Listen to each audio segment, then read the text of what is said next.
নমস্কার বন্ধুরা, গ্রিন ওয়ার্ল্ডের বাগানে আজ শুধু বোগেনভেলিয়া দেখাবো, আর তার সাথে আমার তো কিছু হারভেস্টিং থাকেই। তো এই যে বোগেনভেলিয়া, এই জাতটি কিন্তু খুব ভালো। আমি প্রথমে বলে রাখি, আমার জাত নেবার সময় হয়তো বলেন ওনারা নার্সারির, কিন্তু আমার একদমই মনে থাকে না। দেখতে ভালো, সুন্দর, ভালো ফুল দেয় বলে আমি নিই এবং সেইভাবেই ওনারা দেন। তো এটি কিন্তু 12 মাস এইভাবে ফুল ফোটে। আর ছোট জায়গায় ছিল, এটিকে আমি একটু বড় জায়গায় করেছি।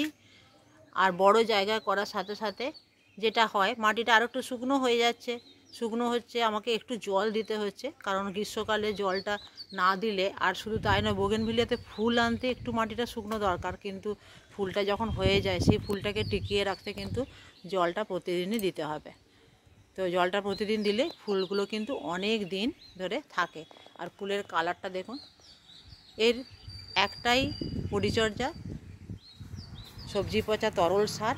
আর হ্যাঁ, ফুল গাছে তো আমি সচরাচর খোল জল দিই না, কিন্তু বোগেনভেলিয়াতে আমি একটু পাতলা করে খোল জল মাঝে সাঝে দিয়ে থাকি, মানে কোনো নিয়ম করে নয়, কিন্তু দিয়ে থাকি। তো এই বোগেনভেলিয়ার কালারটি আমার ভীষণ ভালো লাগে এবং 12 মাসই এই ফুলটি ফোটে। আর এই যে এই হচ্ছে তার টব। এর মধ্যে আবার গাঁদা গাছও বেরিয়ে গেছে। যাই হোক, এগুলোকে তুলে ফেলতে হবে, যেহেতু গাঁদা গাছ আমার এই একদম বীজ থেকে হয়, তার জন্য আমার এই প্রচুর বেরিয়েও যায়।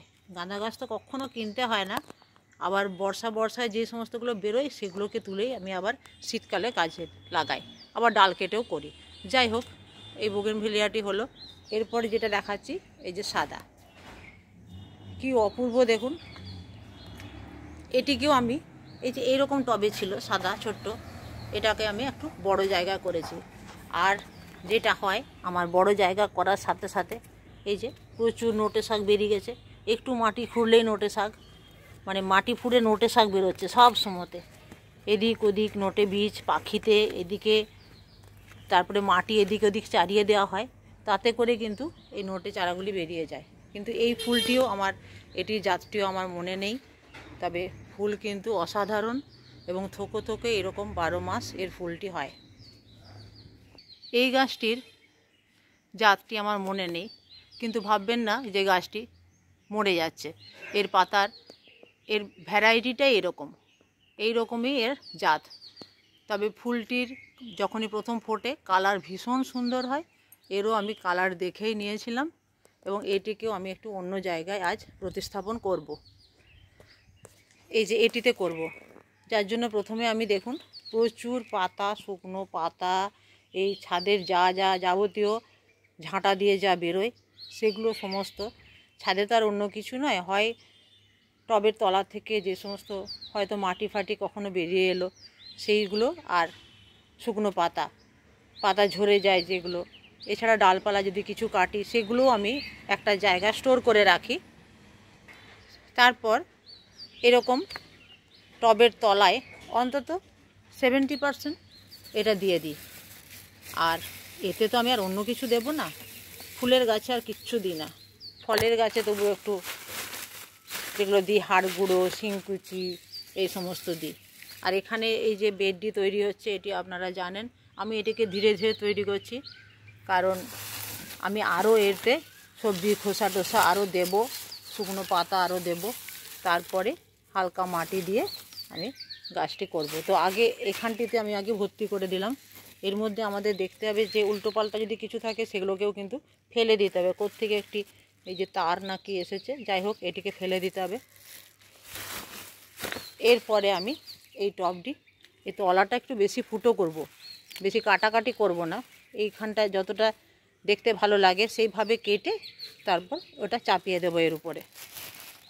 তাহলে বুঝতেই পারছেন যে কতটা মাটি থাকে, মাটি প্রায় থাকেই না আমার। আর তারপরে যেই মাটিটা থাকে দেখতে পাচ্ছেন, সেটাও কিন্তু অ্যাকচুয়ালি ওই পাতা পচা, দেখতে পাচ্ছেন তো একদম পুরো মাটি কালো দেখাই যাচ্ছে, পুরো জৈব। এই যে এইখানটিতে এটি রাখবো, তার কারণ সাদাটির পাশে অরেঞ্জটি দেখতে ভালো লাগবে, ওই জন্য এখানটা একটু আমি পরিষ্কার করে দিচ্ছি।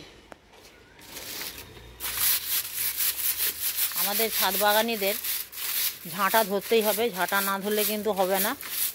প্রথম শর্তই হচ্ছে ভালো ঝাড়ুধার হতে হবে। নাহলে কিন্তু ছাদ অপরিষ্কার থাকবে। মাটি পাতা এগুলোকে আমাদের পরিষ্কার রাখতে হবে, শুধু গাছ লাগালে হবে না। ভালো করে চেপে দিয়ে দেবো আরেকটু, পুরো প্রায় ভর্তি করে দিলাম। এরপর আমি টবটি চাপিয়ে দেব।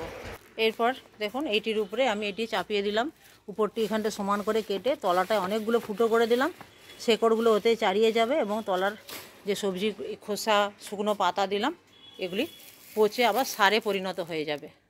আর এই অরেঞ্জের পাশে সাদাটি, সাদার পাশে অরেঞ্জ, খুব সুন্দর লাগবে, এটা এই জন্যে এখানে রাখলাম। এরপর বন্ধুরা আমার তো কিছু হারভেস্টিং থাকেই, কিছু না হোক একটু লঙ্কা, একটু শাক, একটু উচ্ছে, এসব তো থাকেই।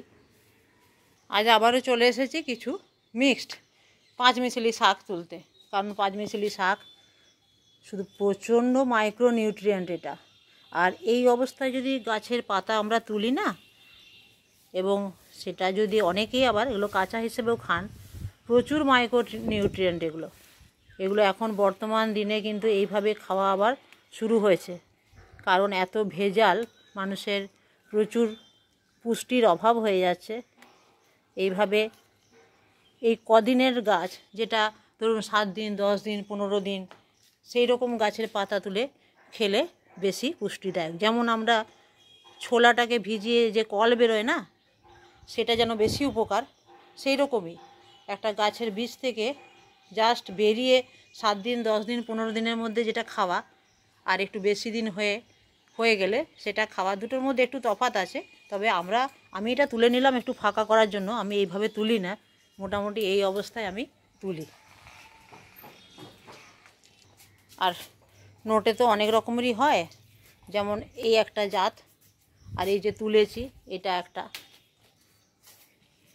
আবার এটা একটা আলাদা, এই যে লালটা এটা একটা আলাদা। আর এই শাকটা কিন্তু খেতে খুব টেস্টি। আর এছাড়া নোটে শাক খুব ভালোবাসি আমি, বলতে হবে না, আপনারা যারা আমার ভিডিও দেখেন জানেন আমি অন্তত 3-4 দিন এই শাকটা তুলি। আবার শুধু এটাও তুলি, আবার মিক্সড শাকও করি। যেমন এর সাথে একটু আমি হালকা করে কলমিও তুলে নেব। আর কলমিটি দেখুন কি সুন্দর হয়েছে।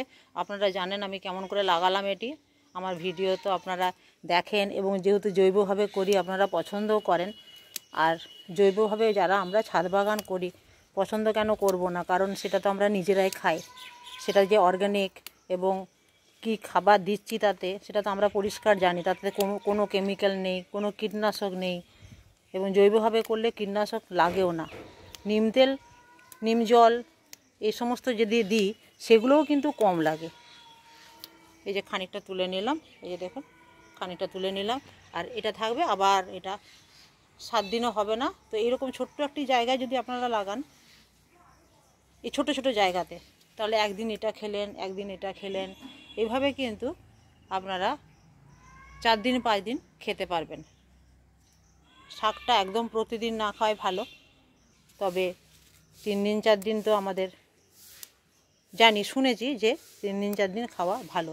তো সেই হিসাবে যদি একটু কলমি, একটু নোটে, একটু পাট এইসব লাগান, তো সেটা ক্ষতি নেই, তো আপনারা বাড়ির জৈবভাবে পুরো জিনিসটি পেয়ে যাবেন।